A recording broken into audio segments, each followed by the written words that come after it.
તો આ તરફ પંચમહાલના હાલોલમાં ભારે વરસાદને લઈને તંત્ર એલર્ટ મોડ પર છે। 10 ઇંચ વરસાદ ખાબકતા હાલોલ પાણી થઈ ગયું છે। તંત્રએ સાવચેતી માટે એસડીઆરએફની ટીમને પણ તૈનાત કરી છે। એસડીઆરએફના 22 જેટલા સભ્યોએ અલગ અલગ વિસ્તારમાં સર્ચ શરૂ કર્યું છે। બચાવ ટીમે વરસાદથી પ્રભાવિત થયેલા વિસ્તારોની પણ મુલાકાત લીધી છે। વહેલી સવારથી વરસાદની શરૂઆત થતા હાલોલમાં 10 ઇંચ વરસાદ ખાબકી ચૂક્યો છે, જેને લઈને તંત્ર પણ એલર્ટ મોડ પર છે। અલગ અલગ વિસ્તારોમાં વરસાદી પાણી ભરાઈ ગયા છે। નીચાણવાળા વિસ્તારો પાણીમાં ગરકાવ થયા છે અને બીજી તરફ તંત્રએ સાવચેતી માટે એસડીઆરએફની ટીમને પણ તૈનાત કરી છે। એસડીઆરએફના 22 જેટલા સભ્યો કે જે અલગ અલગ વિસ્તારમાં પહોંચ્યા હતા અને સર્ચ શરૂ કર્યું હતું। બચાવ ટીમે વરસાદથી પ્રભાવિત થયેલા વિસ્તારોની પણ મુલાકાત લીધી છે। વરસાદને કારણે 10 ઇંચ જેટલો વરસાદ ખાબક્યો છે, ત્યારે હાલોલના જે વિસ્તારો છે પાણી થઈ રહ્યા છે, જેના કારણે નીચાણવાળા વિસ્તારોમાં પાણી ભરાઈ ગયા છે। આ પાણી ભરાવાને કારણે તંત્ર દ્વારા એસડીઆરએફ ટીમને એડ કરી દેવામાં આવી છે। હાલ એસડીઆરએફ ટીમ છે જે વિસ્તારો છે એ વિસ્તારો સર્ચ કરી રહી છે, કયા વિસ્તારોમાં પાણી ભરાયા છે, કયા વિસ્તારોને કારણે પ્રભાવિત થયા છે। એ એસડીઆરએફ ટીમ હાલ હાલોલ નગરના કેટલાક વિસ્તારો દેખી રહ્યા છે। જોવા જઈએ તો આ એસડીઆરએફ ટીમને સુરક્ષા માટે રાખવામાં આવી રહી છે। હાલોલ નગરના જે બાયપાસ વિસ્તારમાં આવેલા જે સોસાયટીઓ છે, સોસાયટીઓની અંદર મોટા પાયે પાણી ભરાઈ જવાને હોવાને કારણે જે વિસ્તાર છે એ વિસ્તાર દેખી રહ્યા છે। તો કોઈ પણ જાનહાનિ ન થાય, કોઈ પણ મુશ્કેલી ન પડે, તેના માટે તંત્ર દ્વારા તેને આખી ટીમને ઉતારી દેવામાં આવી છે। ટીમ હાલ મુખ્ય બાયપાસ રોડ પર જે સોસાયટીઓ છે, સોસાયટીઓને સર્ચ કરી રહી છે કે કેટલા વિસ્તારો પ્રભાવિત થયા છે। પ્રભાવિત થયેલા વિસ્તારોમાં કોઈ પણ પ્રકારની જાનહાનિ ના થાય અને મુશ્કેલી ના પડે તે માટે પ્રયત્ન કરી રહી છે। વિવેક સુથાર, વીટીવી ન્યૂઝ, પંચમહાલ।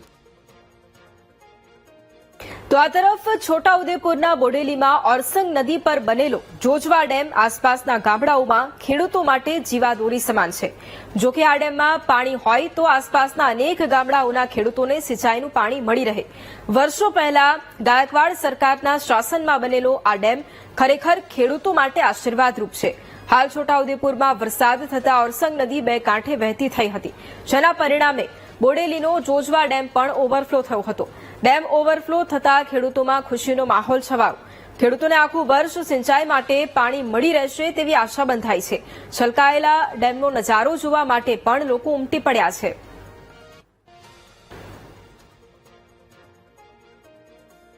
છોટાઉદેપુરના આ દ્રશ્યો કે જ્યાં એક તરફ અવિરત વરસાદ ખાબક્યો છે। બોડેલીમાં ઓરસંગ નદી પર બનેલો જોજવા ડેમ છે કે જે આસપાસના ગામડાઓ માટે જીવાદોરી સમાન છે।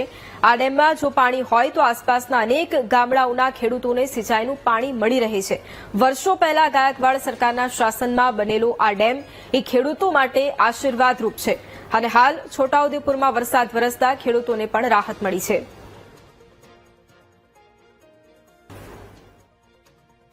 એકવાર સરકાર જે હતી તે વખતે આ જોજવા આડ બંધાયેલો, તે વખતે પાણીની સમસ્યા હતી, તે વખતે પાણીની સમસ્યા દૂર થઈ છે। ત્યારથી અત્યાર સુધી આસપાસના ખેડૂતોને પાણીની ફૂલ સગવડ મળે છે।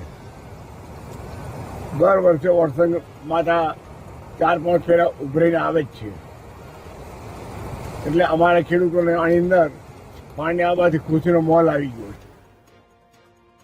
પંચમહાલના હાલોલમાં 4 કલાકમાં 10 ઇંચ વરસાદ ખાબક્યો છે। કલાહરી, શ્રીજી દર્શન, બાપુનગર સોસાયટીમાં વરસાદી પાણી ભરાઈ ગયા છે। લોકોના ઘરોમાં વરસાદી પાણી ભરાઈ જતા પરેશાનીનો સામનો કરવાનો વારો આવ્યો। સોસાયટીમાં પાણી ભરાઈ જતા લોકોને પણ અસર પહોંચી છે। તંત્રની અનેક રજૂઆતો છતાંય યોગ્ય કામગીરી ન કરાયાનો લોકોનો આક્ષેપ છે। હાલોલના દ્રશ્યો કે જ્યાં 4 કલાકમાં જ 10 ઇંચ જેટલો વરસાદ ખાબકી ચૂક્યો છે અને અલગ અલગ વિસ્તારના દ્રશ્યો પણ અમે આપને બતાવી રહ્યા છે કે જ્યાં સોસાયટીમાં વરસાદી પાણી ભરાયા। શહેરમાં ધોધમાર વરસાદને પગલે પાણી થઈ ગયા છે। આપણે છે બાપુનગરની અંદર, બાપુનગરની અંદર જે ઘરમાં પાણી ઘૂસી ગયા છે, એ ઘરમાં હું તમને દ્રશ્યો દેખાડવા માંગીશ કે આ ભાઈ છે એ એમના ઢોકળા ઉપર બેઠા છે। અંદર જે પલંગ છે એ પલંગ તણાતા હોય એવા દ્રશ્યો દેખાઈ રહ્યા છે। ઘરની અંદર આપણે છે એ ઘરની અંદર તમામ જગ્યાએ પાણી ભરાઈ ગયા છે. કોઈ પણ પ્રકારની વ્યવસ્થા ના હોવાને કારણે અહીંયા પાણી નીકળી શકતું નથી, પરંતુ ક્યાંક ને ક્યાંક આ પાણી બહાર બી નીકળી શકે એવી પરિસ્થિતિ નથી. હાલ છે ઘર છે એ પાણી વાળું થઈ ગયું છે, જેના કારણે જે સ્થાનિકો છે એ મુશ્કેલીમાં મુકાયા છે.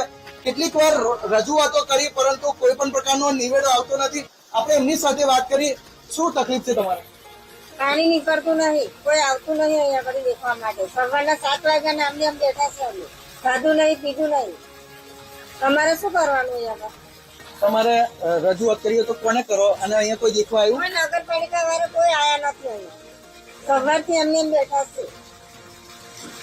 સવારથી લઈને આ લોકો બેઠા છે. બાપુનગરમાં આવી જ પરિસ્થિતિ છે. 7 વાગ્યાના લોકો બેઠા છે, પરંતુ કોઈ પણ તંત્ર દેખવામાં આવી રહ્યું નથી. પરંતુ હાલ 7 થી આજે 11 વાગ્યા, પરંતુ કોઈ પણ પ્રકારની તંત્રએ કાળજી લીધી નથી, જેના કારણે આ લોકો છે મુશ્કેલીમાં મુકાયા છે.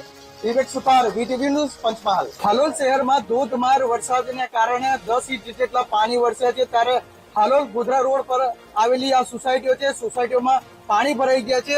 હું તમને દ્રશ્યોમાં દેખાડવા માટે કેટલા લોકો પાણીમાં તણી રહ્યા છે એવો દ્રશ્યો દેખાય છે. હાલ જોવા જઈએ તો કેડસમાં પાણી છે. આ એક પરિવાર છે, નીકળી રહ્યો છે. તેમને પૂછીશું કઈ રહો છો? તમે ક્યાં રહો છો? मैं तो रात्रि बाजार रहूं છું જ્યોતિનગર. હા, આ પાણીમાં અહીંયા અમારે એક મેડમ ફસાયેલા છે ને એમનો હાથ ફ્રેક્ચર થઈ ગયો છે. સામાન શિફ્ટ કરતા એમના ઘરમાં પાણી પડી ગયું તો અમે એમને જોવા જતા હતા. આ લોકો ફસાઈ ગયા છે, જેના કારણે એક તકલીફ વેઠવી પડી રહી છે. લોકો છે એ જેલ જેવી હાલતમાં અત્યારે રહી રહ્યા છે.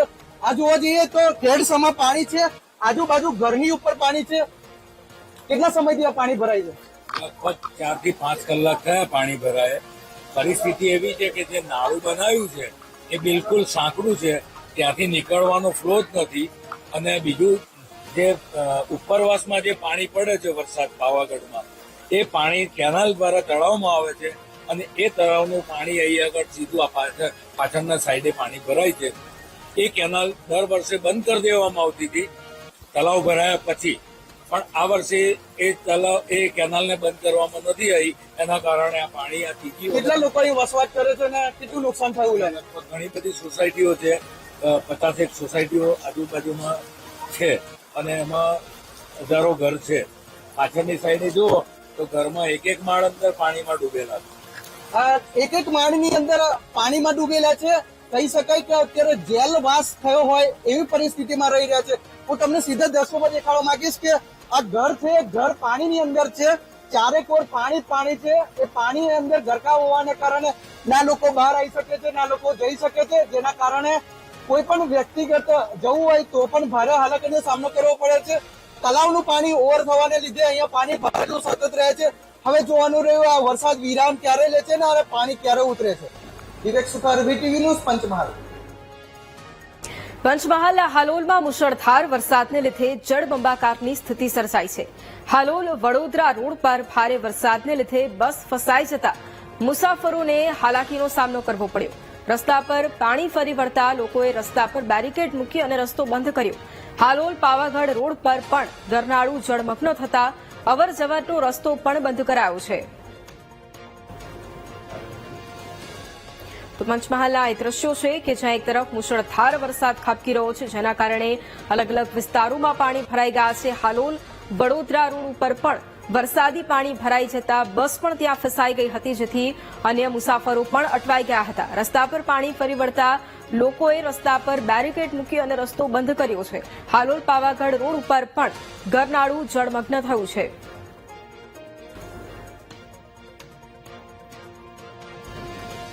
તો આ તરફ સુરતની તાપી નદીમાં પાણીની આવકમાં વધારો થયો છે. ઉપરવાસમાં પડેલા ભારે વરસાદને લીધે નદીમાં ભરપૂર પાણીની આવક થઈ છે. 95,000 ક્યુસેક પાણી ઉકાઈ ડેમમાં છોડાયું છે. ઉકાઈ ડેમમાંથી પાણી છોડાતા તાપી નદી 2 કાંઠે વહી રહી છે. સુરતમાં અવિરત વરસાદ, જેના કારણે તાપી નદીમાં પણ પાણીની સતત આવક થઈ રહી છે.